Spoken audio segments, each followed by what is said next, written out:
তাই বলে আপনি আচার চুরি করে খাবেন?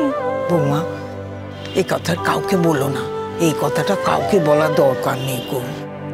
ঠিক আছে, আমি না কাউকে বলবো না, কিন্তু আপনি আর কখনো এরকম আচার চুরি করে খাবেন না। আচ্ছা বাবা, খাবো না। আজকাল কি আর আচার খাই গো? জানো তো, আমি যখন ছোট ছিলাম বাড়িতে মা পিসিমা আচার বড়ি আমসত্ত্বর কোনো অভাব ছিল না তো। কত রকম যে আচার করতেন বাড়িতে মা আর পিসিমা মিলে, তোমাকে আর কি বলবো মা। যে মৌসুমে যেসব ফল, আমের সময় আম দিয়ে আচার, তার আবার তেল আচার, টক আচার, ঝাল আচার সব থরে থরে সাজানো থাকতো। আমরা ভাই বোনরা চুরি করে সেই আচার যে কত খেয়েছি বৌমা, তোমাকে বলে বোঝাতে পারবো না। বাহ, তাই নাকি মা? হ্যাঁ গো, শুধু কি আমরা নাকি, পাড়ার যত বাচ্চা কাচ্চা, আমাদের সব বন্ধু বান্ধবরা ছোটখাটো, তারা সব এসে জুটতো।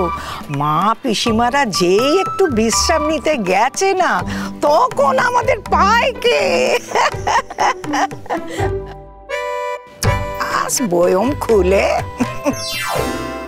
এখন যত বয়স হচ্ছে জানো তো বৌমা, সেই দিনগুলো খুব মনে পড়ে গো। আর জানো তো, আমি একটু বেশি রকমের দোষী ছিলাম, গাছে উঠতে পারতাম খুব ভালো। আর পুকুর পেলে তো আর কথাই নেই, এপার ওপার করে যে কতবার সাঁতার কাটতুম তার ঠিক নেই গো। আর অত বড় পুকুরের এপার ওপার করে না ৩-৪ ঘন্টা নিচে আমি উঠতামই না। অত জলে থেকে থেকে না ওই কালো আচারের মতো আমার চেহারা, আমার গায়ে রং হয়ে গিয়েছিল। মা তো বলতো, তোর বিয়ে হবে না, দেখে নিস এতক্ষণ জলে পড়ে থাকিস, এতক্ষণ রোদ্দুরে পড়ে থাকিস, তোকে কেউ বিয়ে করবে না। আর জানো তো বৌমা, গাছের মগ ডালে উঠে আমি বসে থাকতাম, কারোর বাগানের ফল রাখার জো ছিল না গো। খুব দুষ্টু ছিলেন না ছোটবেলায়? হ্যাঁ মা, তা বলতে পারো, খুব দুষ্টু ছিলাম। লেখাপড়া তো হয়নি কো, ওই ক্লাস 4 পর্যন্ত পড়েছি, তারপর তো পড়াশোনাই হলো না। হাতে তখন অঢেল সময়, এ বাড়ির বাগান সে বাড়ির বাগান, এই পুকুরে ঝাঁপাচ্ছি ওই পুকুরে ঝাঁপাচ্ছি, এই সব করছি। আর একটা নেশা ছিল আমাদের, সেটা বলতে পারো একদম আমাদের নেশার মতো। সারা বছর আমরা কিন্তু ঘুড়ি ওড়াতুম। হ্যাঁ গো, বাড়ির বড়রা বাবা কাকারা সব তো ঘুড়ির মাঞ্জা দিতেন, আমরা ছোটরাও তো তার সাথে জুটতুম গিয়ে, আমরাও কম যেতুম না।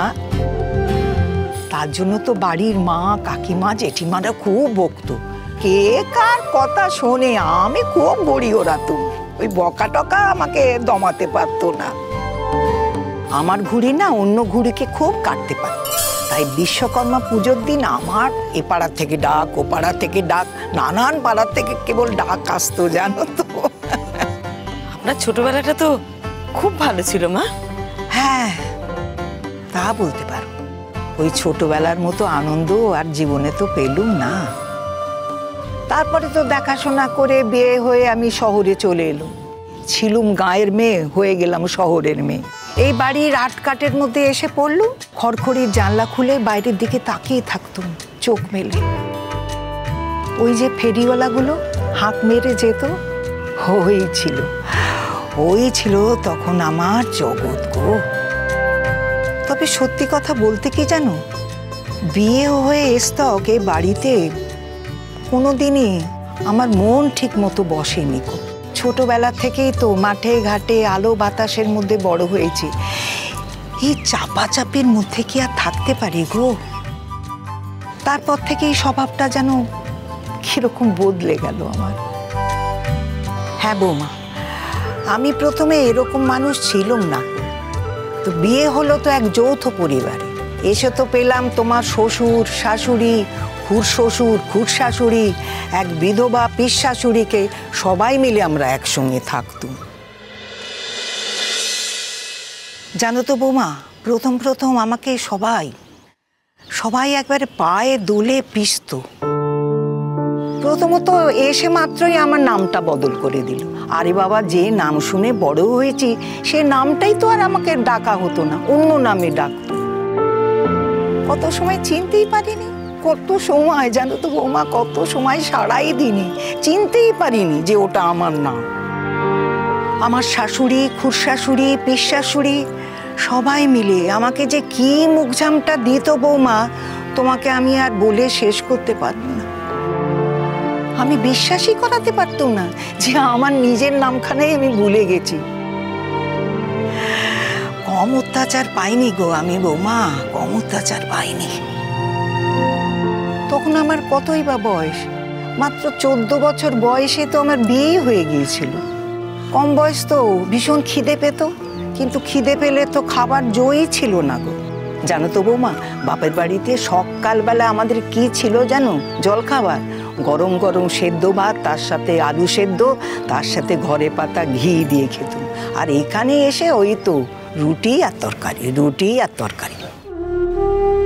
খালি অপেক্ষা করে থাকতাম, মুখে রুচতো না তো কখন ভাত আসবে দুপুরে, তখন একটু ভালো করে খাবো। সবার খাওয়া হয়ে গেলে সেই 3:30 4টের সময় তখন আমার একটু ভাত জুটতো। কত যে কেঁদেছি খিদের জ্বালায়, তোমাকে আর কি বলবো বৌমা। তা আপনার যখন খিদে পেত আপনি তখন খেতেন না কেন? মাগো, এই যে তুমি কথাখানা বললে না, আমিও তো তাই করেছি তোমার সঙ্গে। সবার খাওয়া হয়ে গেলে তোমাকে খেতে দিতাম, আমাকেও তাই করতো জানো তো। সবার খাওয়া দাওয়া হলে তবে আমি খেতে পেতাম। আমি নিজের জীবনে যা যা পেয়েছি সেটাই তো তোমার সঙ্গে আমি করেছি। আমি বুঝেছিলাম এইটাই হচ্ছে ধর্ম। আমি যখন এত কষ্ট করেছি, একজন মেয়ে আমার সংসারে এসে সে পায়ের উপর পা তুলে সুখে থাকবে কেন? তাকেও কষ্ট করতে হবে? স্বভাবখানা এই বিয়ের পরই আমার বদলে গেল জানো বৌমা। এই যে তোমার শ্বশুর মশাই অফিস থেকে ফিরে এসে মা, জেঠিমা, খুড়িমার কাছে বসতেন। আমি তো বাচ্চা মেয়ে তখন, সারাদিন ওই খাটানির পর আমার ঘুম পেয়ে যেত। তাদের কথাবার্তা শেষ হলে তাদের খাওয়া দাওয়া হতো, তারপর সে এঁটো কাটা মুছে বাসন মেজে তবে আমি ঘরে আসতাম। ঘরে এসে তখন শুতে পেত। আর আমি যখন ঘরে যেতাম তখন তো মানুষটা নাক ডাকছে, আমিও আর চলতে পারতাম না, আমিও ঘুমিয়ে পড়তাম। এই করেই আমার দিন কেটেছে বৌমা। রাঁধার পরে খাওয়া, খাওয়ার পর রাঁধা। জানো তো বৌমা, বাপের বাড়ি যদি যাওয়ার আমি কখনো নাম করতাম না, সে তো একচোট অশান্তি হতো। বাবা কতবার চিঠি পাঠিয়েছে, কতবার লোক পাঠিয়েছে, পরে শুনেছি সে চিঠি ফেরত চলে গেছে, লোকও ফেরত চলে গেছে। আর এরা বলতো তো এখন আমরা বউকে ছাড়তে পারবো না, বউকে আমরা যেতে দেবো না, পরে হবে। এই যে আমার খুড়তো ভাই বিয়ে হলো না, বাবা সে কি ধুমধাম করে বিয়ে হলো গো, তোমায় কি বলবো। সারা গোষ্ঠীর লোক একত্রিত হয়েছে, দূর দূরান্ত থেকে এসছে, তাদের তো সব দূরে বিয়ে হয়েছিল। আমি কিন্তু যেতে পারিনি। যাবো বলে না বাক্স প্যাটটা গুছিয়েছি, বাবা আমার শাশুড়ি একখানা কাজ করলো বটে।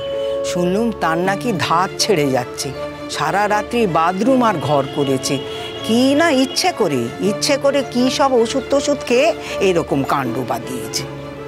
আমার যাওয়া হলো না। কেন যেতে দেবে বলো? আমি চলে গেলে এই সংসারে রান্না করবে কে, হাল ধরবে কে? সেই জন্য এইসব কাণ্ড বাঁধালেন আমার শাশুড়ি ঠাকুর। সে যে কি কান্না কেঁদেছিলুম বৌমা, তোমাকে আর কি বলবো। যাকি থাক এসব কথা, ওই সময়টা তো আপনি কাটিয়ে উঠেছেন। হ্যাঁ মা, কাটিয়ে উঠেছি ঠিকই। সেই সময় আমি একটা বদলে যাওয়া মানুষ হয়ে গিয়েছিলাম। আমিও তো তোমার ওপর কত অত্যাচার করেছি, ওই সব অত্যাচারগুলো আমার ওপরেও হয়েছিল। কেউ সেদিন আমাকে বোঝেনি গো। এই করতে করতে মানুষটাই আমি বদলে গেল।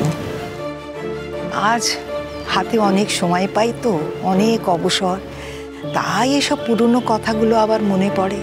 এখন তাই ভাবি তোমার সঙ্গে শত্রুতা না করে যদি বন্ধুত্বও তা করতাম, তাহলে আমার জীবনটা বোধহয় আরো একটু ভালোভাবে কাটতো।